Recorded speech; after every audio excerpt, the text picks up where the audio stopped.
Di sebuah rumah tua yang kumuh dan sepi, Yasyah berdiri di ambang pintu, menatap kosong keluar jendela. Kegelapan malam menyelimuti, hanya diselingi oleh suara hujan yang deras dan gemericik angin yang menusuk kulit. Hatinya dipenuhi rasa marah, kecewa, dan kebencian, terutama pada ibunya, Bu Siti, yang dianggapnya selalu gagal memberikan kehidupan yang layak. Namun, tak ada yang tahu bahwa malam itu akan menjadi titik balik yang akan mengubah hidupnya selamanya.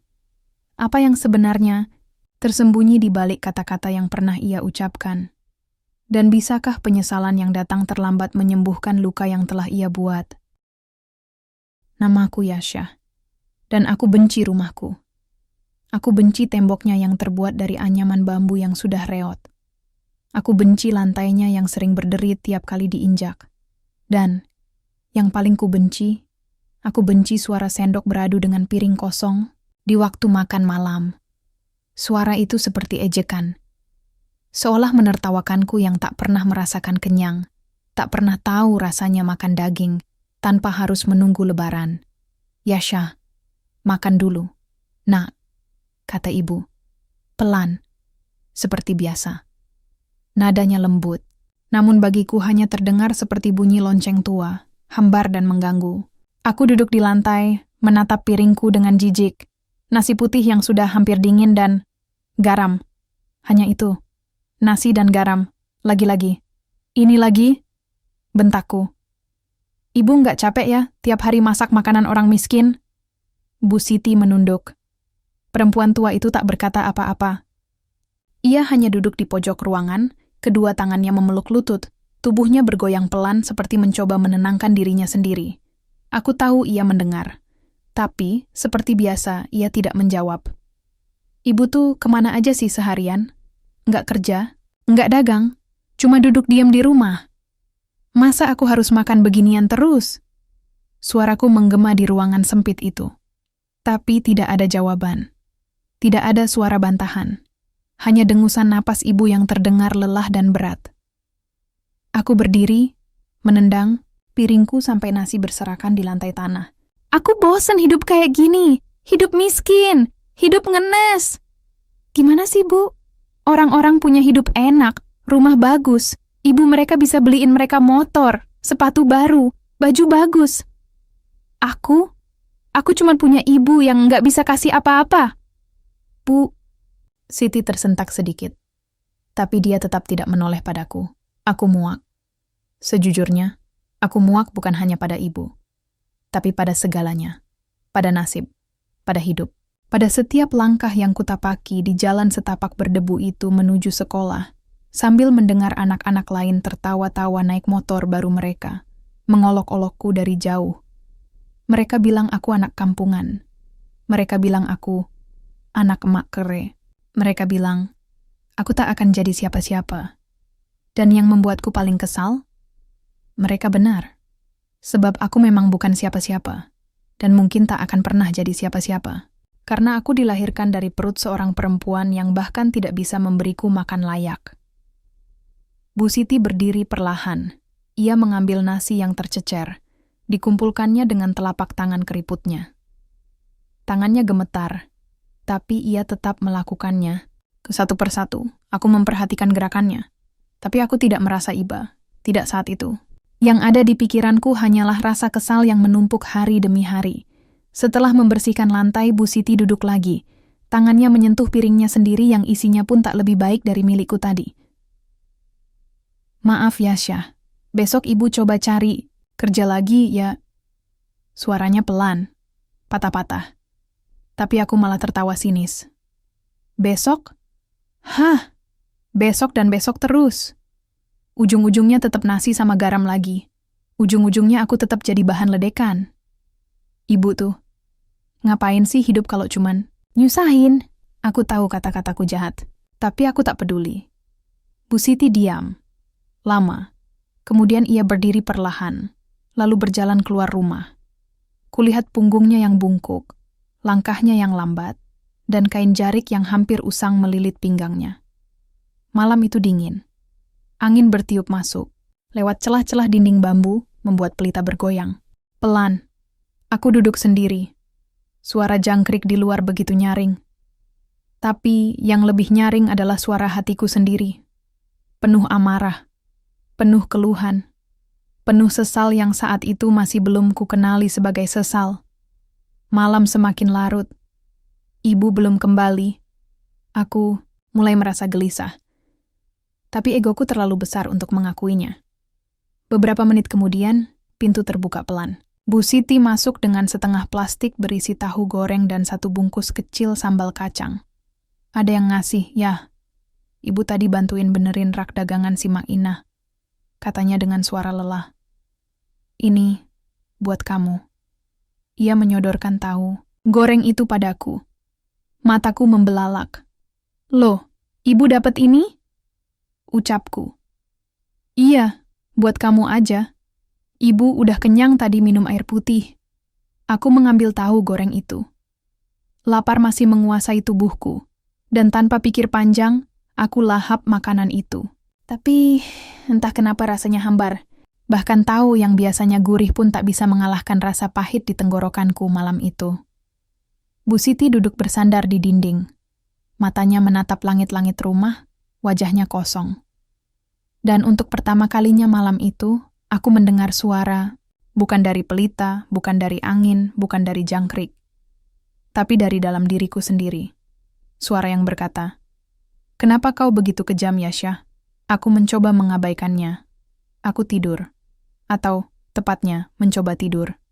Tapi suara itu, suara di dalam kepala, suara di dinding bambu, suara dari lubuk hati, tak pernah benar-benar diam. Dan aku tak tahu bahwa malam itu adalah awal dari segalanya, awal dari penyesalan, awal dari kehilangan yang tak bisa kuperbaiki. Pagi itu, matahari naik seperti biasa, tapi tidak ada yang terasa biasa bagiku. Aku bangun lebih lambat dari biasanya.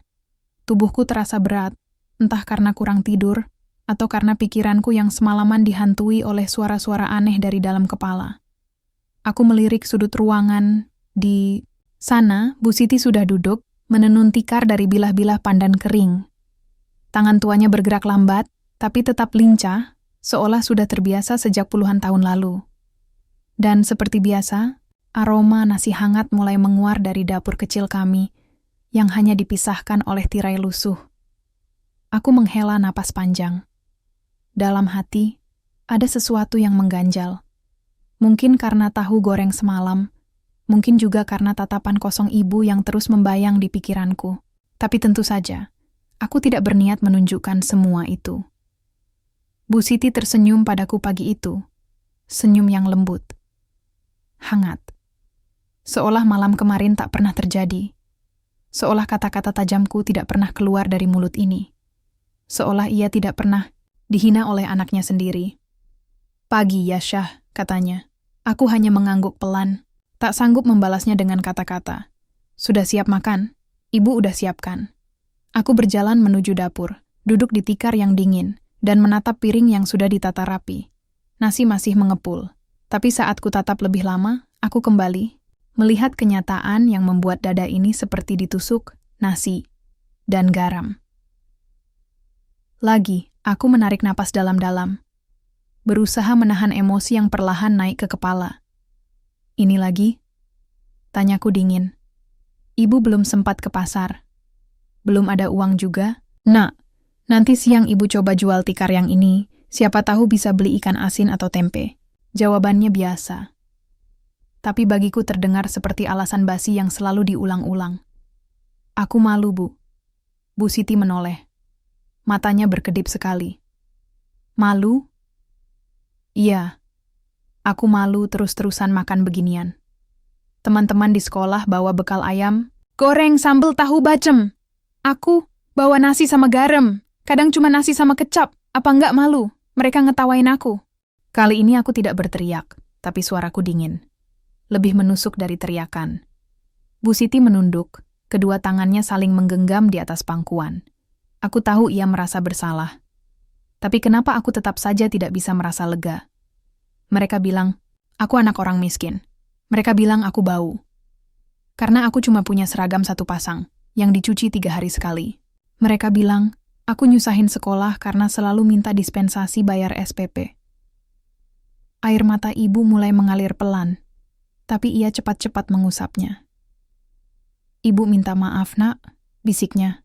Aku ingin diam, tapi lidahku lebih cepat dari hatiku. Maaf, itu aja yang ibu bisa bilang. Setiap kali aku ngeluh, jawabannya cuma maaf, maaf, maaf. Maaf nggak bikin aku kenyang. Maaf nggak bikin aku dihargai orang. Ibu bangkit dari duduknya. Langkahnya pelan menuju dapur. Ia membuka lemari tua, mengambil sesuatu yang terbungkus. Kain, aku hanya mengamati. Kemudian ia kembali, duduk di hadapanku, dan membuka bungkus itu. Di dalamnya, sebuah cincin emas sederhana. Tidak mengilap, tapi masih utuh. Ibu simpan ini dari dulu. Warisan dari nenekmu. Ibu belum pernah jual karena kenangan. Tapi mungkin sudah waktunya. Ia menatapku. Mata itu basah, tapi tenang. Ibu jual hari ini. Biar kamu bisa makan yang kamu suka. Ayam goreng, tahu bacem, apapun yang kamu mau. Aku menelan ludah. Ada sesuatu yang menghangat di tenggorokan, tapi aku cepat-cepat menekannya. Kenapa enggak dari dulu aja? Suaraku terdengar lemah. Ibu berharap bisa beli makan tanpa harus menjual satu-satunya kenangan yang tersisa. Tapi kalau itu bisa bikin kamu bahagia, ibu rela. Hari itu, Bu Siti pergi ke pasar. Membawa cincinnya yang dulu katanya diberikan oleh almarhum nenek saat hari pernikahannya. Ia tidak kembali sampai menjelang sore. Aku pulang dari sekolah dengan perasaan campur aduk. Di satu sisi, aku senang karena kemungkinan besar malam ini kami tidak makan nasi garam. Tapi di sisi lain, ada rasa bersalah yang mengintip dari balik nurani. Kecil, samar, tapi nyata. Ketika sampai di rumah, aroma harum langsung menyambutku dari dapur. Bukan nasi dan garam, tapi aroma ayam goreng yang gurih, sambal yang tajam, dan tempe mendoan yang masih panas. Bu Siti menatapku dengan senyum yang hampir tak pernah kulihat sebelumnya. Yasyah pulang. Cepat cuci tangan. Makanannya masih hangat. Aku terdiam di ambang pintu. Hati ini sakit. Aku duduk, makan. Tapi tidak seperti biasanya. Aku makan pelan, suap demi suap. Dengan mulut yang terasa penuh tapi dada yang kosong. Ibu hanya memandangi aku makan. Ia sendiri tidak menyentuh apapun. Kenapa nggak makan, Bu? Ibu udah makan tadi. Nggak lapar lagi, katanya cepat. Aku tahu ia bohong, tapi aku tidak sanggup bertanya lebih jauh. Malam itu, aku menatap langit-langit rumah yang retak di sana-sini. Dan untuk pertama kalinya dalam hidupku, aku bertanya dalam hati, apakah aku anak yang pantas dicintai? Aku tidak punya jawabannya. Tidak malam itu. Yang aku tahu, mulai hari itu, suara-suara di dinding bambu semakin sering memanggilku. Dan aku belum tahu bahwa itu adalah tanda dari badai yang akan datang. Hari itu, aku pulang dari sekolah dengan kepala tertunduk. Bukan karena malu, tapi karena marah. Amarah yang kupendam sejak pagi, sejak aku membuka bekal dan mendengar tawa anak-anak di bangku belakang. Nasi ayam goreng dari warteg ya? Wah, kayak mendadak nih. Ucap salah satu teman sambil tertawa keras. Yang lain ikut tertawa. Tapi bukan karena iri. Mereka menertawakanku. Karena tahu betul aku tak pernah bawa lauk selain garam atau kecap. Aku tahu dari mana datangnya ayam itu. Aku tahu siapa yang harus mengorbankan satu-satunya harta berharga untuk membuatku bisa makan seperti orang normal. Dan itu malah membuatku semakin kesal. Kenapa harus ibu yang mengorbankan semuanya? Kenapa aku harus dilahirkan dalam keluarga semiskin ini? Langkahku cepat menuju rumah. Ketika pintu kayu tua itu kubuka, Bu Siti langsung menyambutku dari dalam. Capek, nak? Tanyanya pelan. Aku tidak menjawab. Aku lempar tasku ke lantai, lalu duduk dengan napas memburu. Bu Siti menghampiri. Ibu tadi masak sayur asem. Mau makan dulu. Aku berdiri tiba-tiba. Emosi yang kupendam sejak pagi akhirnya meledak. Kenapa sih, Bu? Kenapa ibu ngotot kasih aku makanan enak? Buat apa? Biar aku diketawain orang? Mereka tahu aku nggak biasa makan ayam. Mereka tahu aku miskin. Jadi waktu aku makan itu, mereka kira aku ngemis atau nyolong. Ibu terdiam. Wajahnya pucat, kedua tangannya bergetar. Aku berjalan ke dapur, melihat panci sayur di atas tungku, lalu menendangnya dengan kasar. Isinya tumpah, mengenai kaki ibu. Ia meringis, tapi tidak bersuara. Saya benci hidup begini, saya benci miskin, dan saya benci punya ibu yang nggak bisa ngasih saya apa-apa. Untuk pertama kalinya, Bu Siti menatap mataku. Dalam. Sepi. Tapi menyesakkan. Ia tidak menangis, tidak membela diri, hanya tatapan kosong itu yang tak pernah bisa kulupakan. Dan di antara hening yang menggantung seperti kabut tebal, aku berteriak, andai saja ibu mati.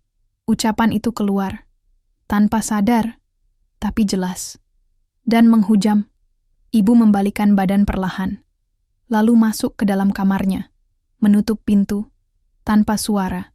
Dan aku berdiri di ruang tamu, membeku, tak tahu bahwa malam itu akan jadi awal dari kehilangan yang tak bisa kutarik kembali. Malam datang dengan cepat, membawa dingin yang merayap lewat celah-celah dinding bambu. Di dalam rumah, aku duduk sendirian di ruang tengah. Suasana sunyi seperti memeluk, tubuhku erat, sunyi yang tidak menenangkan, tapi mencekam. Sudah beberapa jam sejak ibu masuk ke kamarnya. Tidak keluar. Tidak bersuara. Aku sempat mendekat ke pintunya. Tapi rasa gengsi menahanku untuk mengetuk. Lagi pula, pikirku, biar saja. Biar dia tahu rasanya dibentak, dihina, diabaikan. Sama seperti yang kurasakan selama ini. Tapi malam itu terasa berbeda. Aku gelisah. Tatapanku kosong. Kata-kata yang tadi kuucapkan, andai saja ibu mati, berputar-putar di kepala, memukul dinding pikiranku sendiri. Apa aku sungguh menginginkan itu? Tengah malam, aku terbangun karena suara pintu terbuka. Samar, perlahan. Seperti orang yang tidak ingin didengar siapapun. Aku mengintip dari balik tirai. Bu Siti berdiri di ambang pintu. Tubuhnya dibalut kain jarik dan sweater kusam.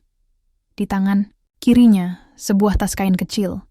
Ia menoleh ke dalam sekali, memandangi rumah itu. Rumah yang sudah puluhan tahun ditinggalinya. Rumah tempat ia menimangku, menyuapiku, menyulam luka-luka kecilku yang tak pernah aku syukuri. Ia tak berkata apa-apa. Dan lalu, ia melangkah pergi. Tidak ada teriakan, tidak ada tangisan. Hanya suara kakinya yang menyentuh tanah basah. Lalu, hilang di telan malam. Aku terpaku. Beberapa saat kemudian aku masuk ke kamarnya.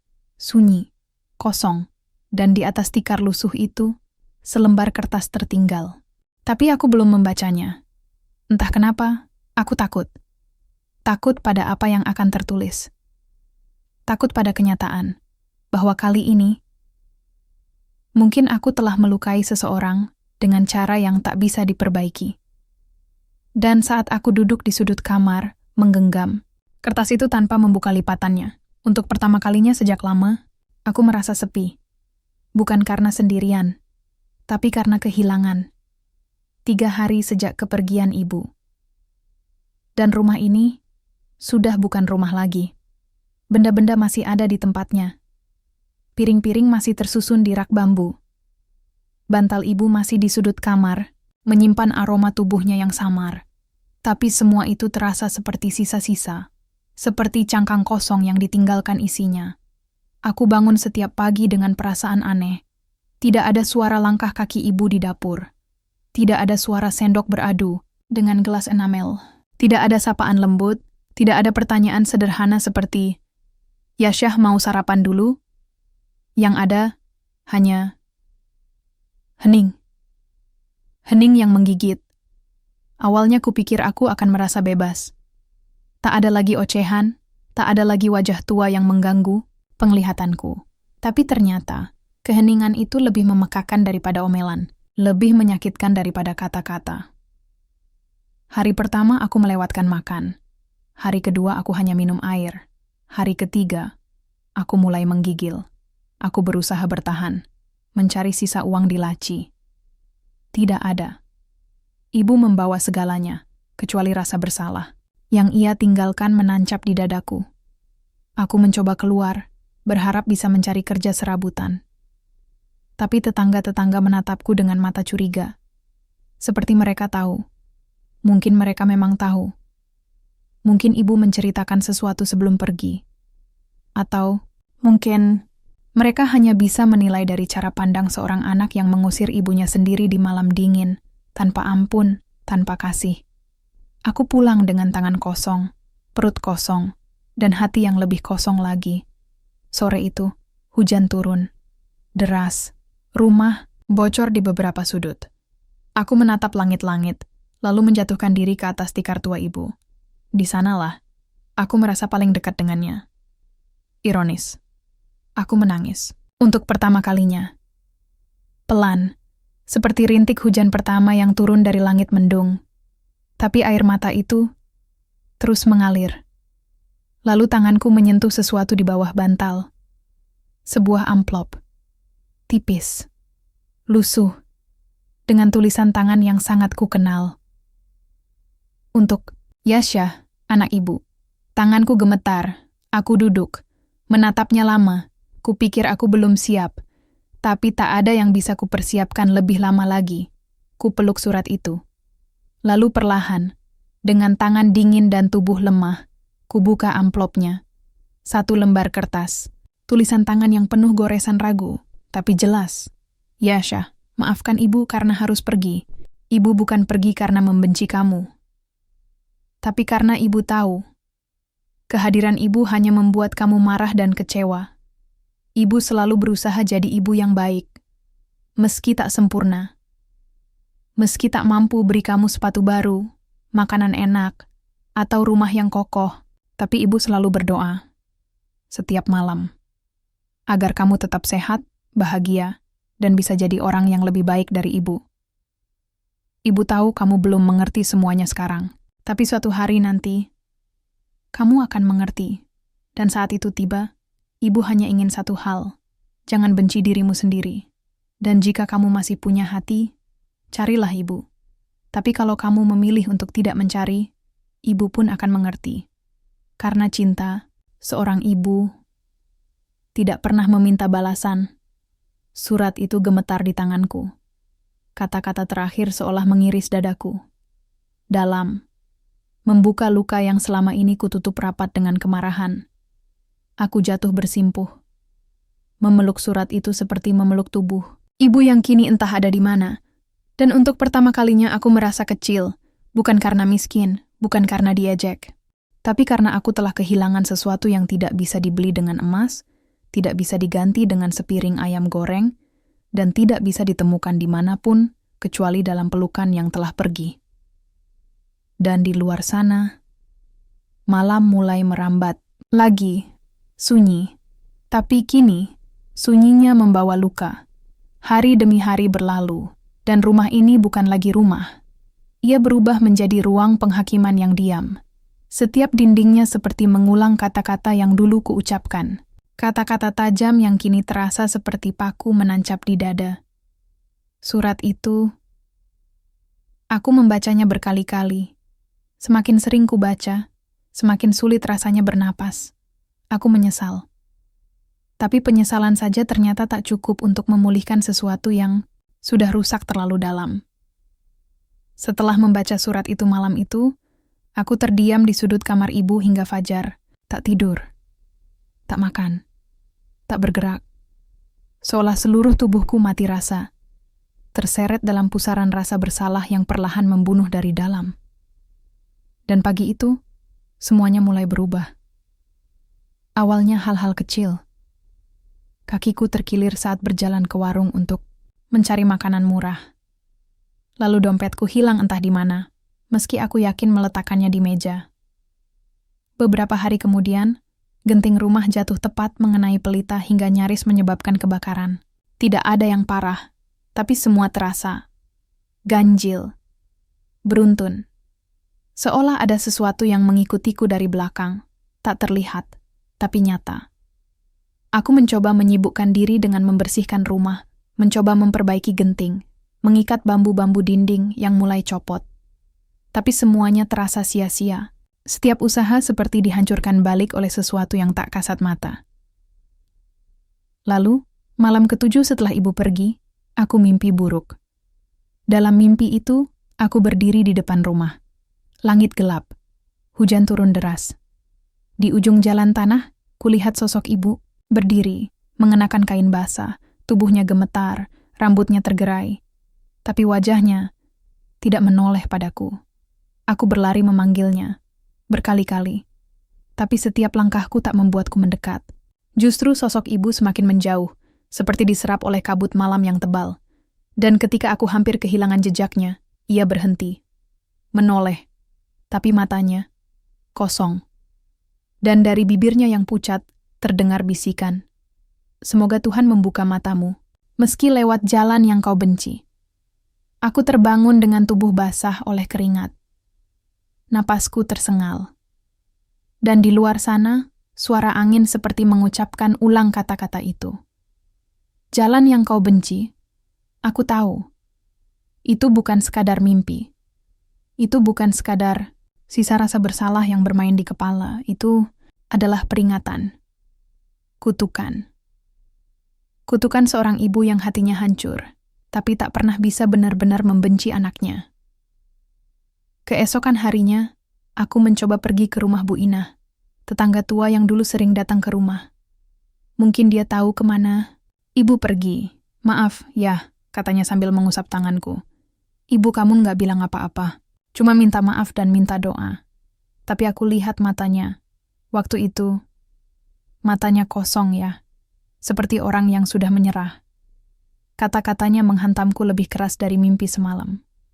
Aku berjalan pulang dengan langkah lunglai. Tapi belum sampai rumah, hujan turun deras. Aku berlindung di bawah pohon jambu dekat pekuburan lama. Di sana, sendirian, aku menangis. Tak peduli air hujan menyamarkan air mata atau tidak. Aku sadar, semua ini bukan sekadar kebetulan. Hidupku runtuh bukan karena dunia tak adil, tapi karena aku sendiri yang merobohkannya. Aku anak yang mengusir ibunya di malam hujan. Anak yang menyumpahi ibunya mati. Anak yang lebih mencintai harga diri palsu daripada pelukan satu-satunya manusia yang tulus mencintainya. Sore itu, aku kembali ke rumah dengan tubuh menggigil. Dan di pintu, kutemukan sebuah bunga kering yang terjatuh. Aku tahu bunga itu. Dulu, ibu menyimpannya di balik bingkai foto almarhum ayah. Bingkai itu kini terbuka, kacanya retak. Dan di baliknya ada satu lipatan kertas lagi. Kertas yang selama ini kusepelekan karena kukira hanya puisi lama. Tapi isinya bukan puisi, isinya adalah doa, tulisan tangan ibu. Dengan tinta yang hampir luntur. Ya Tuhan, jika suatu hari anakku membenci aku karena miskin, jangan kau hukum dia terlalu berat. Tapi jika suatu hari ia menyakiti hatiku karena amarahnya, maka biarkan rasa sedihku menjadi doa yang mengingatkannya. Kalau aku harus pergi, jangan beri dia kekayaan, tapi beri dia mata hati, agar ia tahu betapa dalam cinta seorang ibu tak pernah punya syarat. Aku menggenggam kertas itu sambil terisak. Doa yang ditulis dalam luka, bukan untuk menghukum tapi untuk mengingatkan. Tapi aku tahu, doa seorang ibu, apalagi dari hati yang terlukai, punya kekuatan yang tak main-main. Kutukan itu bukan tentang nasib buruk yang jatuh dari langit, tapi tentang kehilangan yang perlahan merobek sisa-sisa jiwa. Dan kini, aku sadar, kalau aku tak segera berubah, aku akan tenggelam. Sendiri, selamanya. Desa Watuwulan semakin sunyi. Tidak ada lagi tawa anak-anak bermain di jalanan atau suara canda ibu-ibu yang sedang menumbuk padi. Semua orang sibuk dengan masalahnya masing-masing. Masalah yang datang bersama musim kemarau panjang, masalah yang datang bersama kedatangan orang-orang asing, dan masalah yang datang dalam diam, dari mulut-mulut yang tak berani berkata jujur. Hari itu, ayah tidak pulang sampai malam. Sudah 2 hari berturut-turut ia tidak pernah kembali sebelum gelap. Wajahnya semakin susah dibaca, semakin keras seperti batu. Ibu pun semakin lemah. Tak ada lagi tenaga untuk menggerakkan tubuhnya yang hampir mati karena sakit dan kelaparan. Makan malam kami hanya terdiri dari jagung rebus yang tak cukup untuk menahan rasa lapar. Aku sudah mulai merasa terjepit. Tidak hanya oleh kelaparan, tetapi oleh sesuatu yang jauh lebih mengerikan. Kebenaran yang perlahan terungkap. Sari duduk di sudut rumah, menatap keluar jendela yang terbuka sedikit. Matanya yang biasanya cerah kini kelam, penuh kecemasan yang tak bisa ia sembunyikan. Aku tahu ia merasa takut, tapi tidak pernah mengungkapkannya. Ia hanya diam, seperti menunggu sesuatu yang tak kunjung datang. Apa yang sebenarnya terjadi, Sari? Tanyaku pelan, menghampirinya. Sari menoleh padaku, wajahnya menunjukkan ketegangan. Aku tidak tahu, Kak. Aku hanya melakukan apa yang ayah katakan. Aku tidak ingin membuatnya marah. Aku menggenggam tangan Sari, mencoba menenangkannya, meskipun aku sendiri tidak tahu apa yang harus aku lakukan. Sari, kau tidak perlu takut. Aku akan melindungimu. Apapun yang terjadi, kau tidak akan sendirian. Air mata perlahan menetes di pipi Sari. Aku takut, Kak. Aku takut ayah akan menjualku. Aku takut lelaki itu akan mengambilku. Hatiku hancur mendengarnya. Sari, adikku yang seharusnya tidak tahu tentang dunia kejam ini, harus terjebak dalam permainan orang-orang dewasa yang penuh kebohongan dan kepalsuan. Dan aku, sebagai kakaknya, tidak bisa melakukan apa-apa selain berkata bahwa aku akan melindunginya. Padahal, aku sendiri tidak tahu bagaimana cara melawan orang yang sudah menguasai segalanya, termasuk ayah kami. Pada malam yang sama, aku tidak bisa tidur. Aku terbangun di tengah malam, mendengar suara langkah kaki di luar. Ayah kembali. Namun kali ini, ia tidak sendirian. Ada suara berat dari orang lain yang menyusul. Aku mengenali suara itu. Itu suara lelaki asing itu. Hendrik van de Vries. Jantungku berdebar kencang. Aku tahu mereka pasti sedang berbicara tentang Sari. Tentang perjanjian yang sudah dibuat. Perjanjian yang harus dibayar dengan harga yang sangat tinggi. Aku mencuri dengar dari balik dinding bambu rumah kami. Suara, mereka terdengar jelas, meskipun hanya terbatas pada beberapa kata yang melayang ke telingaku. Aku sudah menyiapkan semuanya. Suara Hendrik terdengar tenang, namun tegas. Sari akan datang ke rumahku besok. Tidak ada yang bisa menghalangi. Ayah terdiam sejenak. Aku bisa mendengar napasnya yang berat, seolah ada beban berat yang menekan dadanya. Aku tidak tahu apakah aku bisa melakukannya, Hendrik. Ini terlalu berat untukku. Jangan khawatir, Wiryo. Hendrik menjawab dengan nada yang mengandung pengertian yang menakutkan. Kau sudah lama hidup dalam kemiskinan ini. Aku memberimu jalan keluar. Sari akan hidup dalam kenyamanan. Kau bisa memberi hidup yang lebih baik untuk keluargamu. Dan aku harus membayar dengan dia? Ayah berbicara, suaranya bergetar. Kau tahu aku tidak ingin melakukannya, Hendrik. Tapi aku tidak bisa melihat keluargaku menderita. Apa pilihanmu yang lain? Hendrik bertanya. Nada suaranya seperti sebuah ancaman yang disamarkan dalam ketenangan. Kau ingin melihat istrimu mati karena sakit? Kau ingin anak-anakmu mati kelaparan? Aku menggigit bibir, menahan amarah yang membakar. Semua yang ada dalam percakapan itu adalah tentang uang, tentang kehormatan yang dipermainkan, tentang pengorbanan yang dibuat demi sebuah kehidupan yang penuh dengan kebohongan. Dan Sari akan menjadi korban dari semuanya. Aku merasa dunia ini gelap. Dan aku tidak tahu lagi siapa yang harus aku percayai. Ayah, lelaki asing itu, atau bahkan diriku sendiri. Keesokan harinya aku pergi menemui Sari di luar rumah. Ia sedang duduk di bawah pohon beringin, tampak lebih rapuh dari biasanya. Sari, panggilku lembut, mencoba menenangkan hatinya yang berdebar. Sari menoleh padaku, wajahnya pucat. Kak, apakah kita akan pergi dari sini? Ayah bilang kita harus pergi bersama orang itu. Aku menatapnya dalam-dalam. Sari, kita tidak akan pergi kemana-mana. Aku akan menghentikan ini. Aku akan cari cara untuk menghentikan semuanya. Namun, meski kata-kataku terdengar penuh keyakinan, hatiku sendiri tidak sepenuhnya yakin. Apa yang bisa aku lakukan? Hendrik? Van de Vries bukanlah orang yang bisa dilawan hanya dengan kata-kata. Dan ayah sudah terlalu jauh terjerat dalam jaring kebohongan dan pengkhianatan yang dia buat. Namun, aku tahu satu hal yang pasti. Aku tidak bisa membiarkan adikku menjadi alat untuk permainan ini. Aku berjalan menuju rumah panggung Hendrik setelah matahari terbenam. Langkahku berat, dan setiap langkah terasa seperti beban yang semakin menumpuk. Aku tahu ini bukan hanya tentang menyelamatkan Sari. Ini adalah tentang menghentikan putaran roda pengkhianatan yang sudah terlalu lama berlangsung. Aku tidak hanya harus melawan Hendrik, tetapi juga melawan ayahku sendiri yang telah terjebak dalam dosa masa lalunya. Ketika aku sampai di depan rumah itu, aku melihat Hendrik berdiri di pintu dengan senyuman dingin yang masih membekas di ingatanku. "Ah, Rizky, akhirnya kau datang," katanya dengan nada yang lebih seperti ejekan. "Kau ingin menyelamatkan adikmu? Kau datang terlalu terlambat." Kata-katanya seakan mengiris hatiku, namun aku tidak mundur. Aku harus melakukan sesuatu. Aku harus melindungi Sari, apapun yang terjadi. Sari bukan barang untuk diperjualbelikan. "Hendrik," kataku dengan suara tegas, meski hati berdebar keras. Hendrik hanya tertawa kecil. Terkadang hidup memang tentang transaksi, Rizky. Dan kau tidak bisa mengubah kenyataan itu.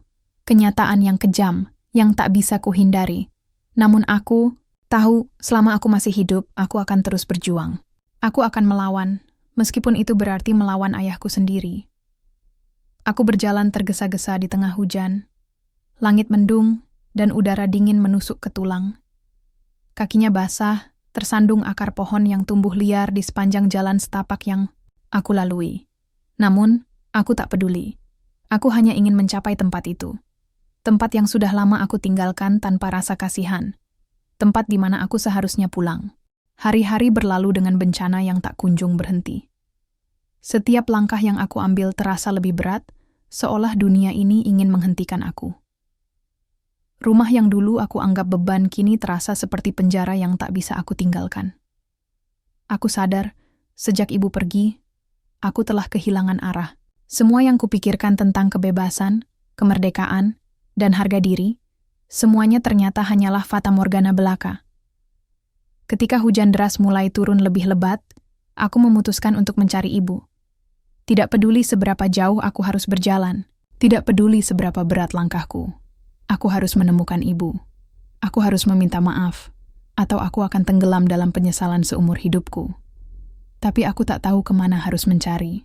Aku bahkan tidak tahu apakah ibu masih hidup atau sudah pergi terlalu jauh dari jangkauan. Aku hanya tahu satu hal.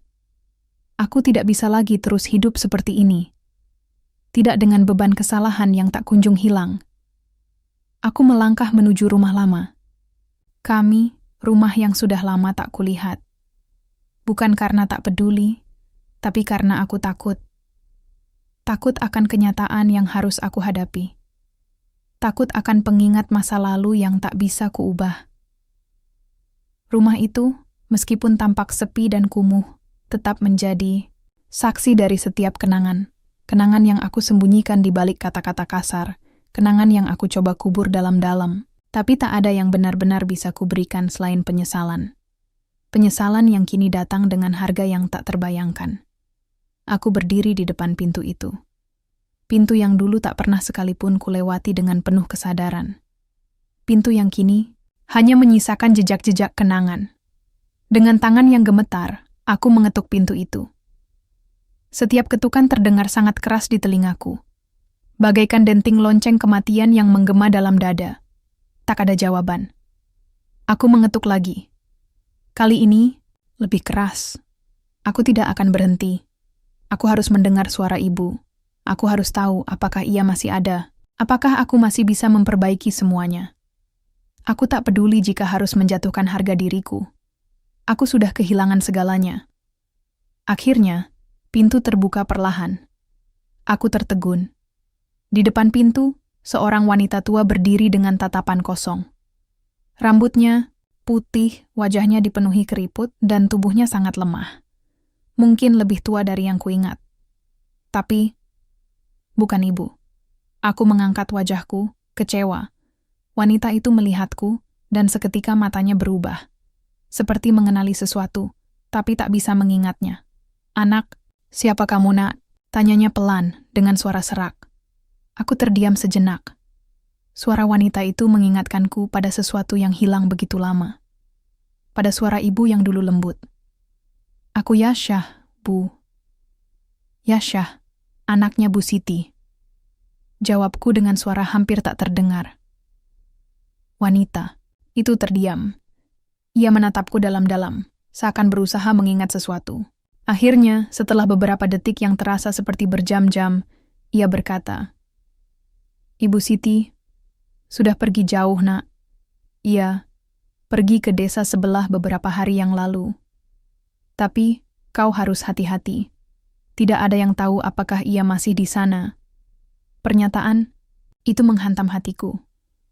Ibu pergi. Ibu pergi begitu jauh, dan aku tak tahu kemana. Aku tak tahu apakah aku masih punya kesempatan untuk meminta maaf. Aku merasa dunia seakan runtuh di sekelilingku. Aku sudah terlambat. Dengan hati yang hancur, aku meminta petunjuk dari wanita tua itu. Ia memberi arah, mengarahkan aku ke desa yang terletak beberapa kilometer jauhnya. Tanpa kata, aku bergegas meninggalkan rumah itu.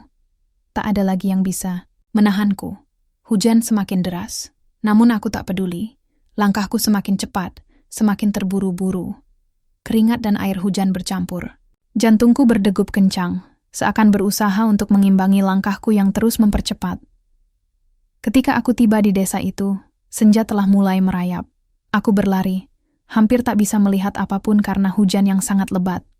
Namun, tiba-tiba, aku melihat seorang perempuan tua yang berdiri di depan rumah kecil, seperti sedang menunggu seseorang.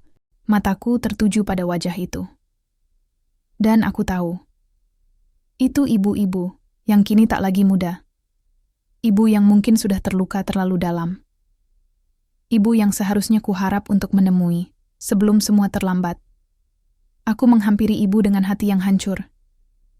Tidak ada kata-kata yang bisa kuucapkan. Hanya air mata yang mengalir. Dan ketika aku berdiri di depan ibu, aku hanya bisa berkata, Ibu, maafkan aku. Maafkan aku untuk semua yang telah kulakukan. Ibu menatapku, tak langsung menjawab. Tapi dalam tatapan itu, aku melihat sesuatu yang tak pernah aku lihat sebelumnya. Kesedihan yang dalam, namun juga cinta yang tak pernah pudar. Lalu, dengan suara yang sangat pelan, ibu berkata, Yasyah, aku sudah lama memaafkanmu. Cinta, ibu tak pernah berhenti. Tapi, kau harus tahu, hidupmu tak akan mudah setelah ini. Karena perjalananmu belum selesai. Perjalananmu baru dimulai. Aku tak mengerti, tapi air mata semakin deras mengalir. Aku memeluk ibu. Akhirnya, aku memeluknya. Dan untuk pertama kalinya, aku merasa damai. Meski aku tahu kutukan itu belum selesai. Karena perjalanan hidupku belum berakhir. Hari-hari setelah pertemuanku dengan ibu tidak menjadi lebih mudah. Meski aku merasa sedikit lebih ringan setelah berbicara dengannya, namun rasa bersalah yang mengakar masih menenggelamkan hatiku. Ibu telah memaafkanku, tapi aku merasa seolah tak layak mendapatkan pengampunannya. Rasanya seperti aku masih terjerat dalam kutukan yang kuperbuat sendiri. Setelah kami berbicara, ibu tidak banyak bercerita. Hanya kata-kata sederhana yang terucap dari bibirnya. Jangan pernah lupa bahwa aku selalu ada di sini, Yasyah. Jangan biarkan kebencianmu menghalangi jalanmu. Kata-kata itu terus terngiang di telingaku. Namun entah mengapa, aku merasa seperti belum sepenuhnya diterima. Aku merasa ibu belum sepenuhnya percaya bahwa aku bisa berubah. Dan di dalam diriku, ada rasa takut. Takut jika kutukan itu benar-benar akan menghancurkan hidupku. Aku tinggal di desa kecil itu selama beberapa hari, mencoba memperbaiki hubungan kami yang rusak. Namun, meskipun aku bisa merasakan cintanya, aku tahu aku masih harus menebus dosa-dosaku. Setiap malam, aku teringat akan kata-kata ibu. Perjalananmu baru dimulai. Aku kembali ke rumah yang semula terasa seperti penjara, kini terasa seperti rumah yang kehilangan kebahagiaannya. Tapi aku bertekad untuk mengubahnya. Aku harus memperbaiki semua kesalahan yang telah kulakukan.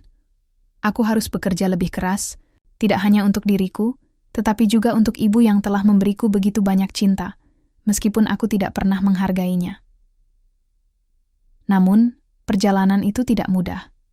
Setiap kali aku merasa sudah sedikit maju, hidup seolah kembali memberi ujian. Aku bekerja serabutan, membantu tetangga, dan mencoba mengumpulkan uang untuk memperbaiki rumah yang rusak. Tapi semakin banyak yang aku lakukan, semakin aku merasakan adanya sesuatu yang menghalangiku, sebuah perasaan kosong yang tak bisa dijelaskan. Malam itu, saat aku duduk di bawah sinar bulan yang temaram, aku merenung. Apakah ini semua cukup? Apakah aku sudah melakukan cukup untuk menebus semuanya? Kutukan itu masih menghantuiku, meski aku sudah berusaha keras. Namun, satu hal yang aku tahu pasti, aku tidak akan berhenti berusaha. Perjalanan ini mungkin panjang dan penuh dengan rintangan. Namun, aku akan terus berjalan, apapun yang terjadi. Karena aku sudah belajar satu hal yang paling penting. Tidak ada yang lebih kuat dari cinta seorang ibu. Dan aku harus memperjuangkannya, untuk diriku sendiri dan untuk ibu. Aku berdiri di depan rumah kecil itu, tempat di mana perjalanan panjangku dimulai. Sudah bertahun-tahun sejak pertemuan terakhirku dengan ibu, dan meskipun hidupku telah berubah, ada satu hal yang tetap sama, perasaan itu. Cinta yang tak bisa dihancurkan oleh waktu atau kesalahan. Ibu sudah tiada, namun aku merasa ia tetap ada dalam setiap langkahku. Setiap tetes keringat yang aku keluarkan untuk memperbaiki hidup, setiap doa yang aku panjatkan, terasa seperti menjawab semua pertanyaan yang dulu tak bisa aku jawab. Aku menatap rumah yang kini lebih baik, meski masih jauh dari sempurna. Tapi aku tahu, aku sudah berusaha. Aku sudah mencoba menjadi orang yang lebih baik, meski terlambat. Kutukan itu, yang dulu mengikatku, kini terasa seperti beban yang ringan. Karena aku tahu, pengampunan tidak datang dari tanpa usaha. Ia datang setelah perenungan dan perubahan. Aku tersenyum, walau air mata tak bisa menahan diri. Kini aku tahu, aku tidak sendiri. Di setiap langkah, ibu ada di sini. Dalam setiap hembusan angin, dalam setiap detik yang berlalu. Dan akhirnya, aku bisa berkata pada diriku sendiri, aku sudah pulang.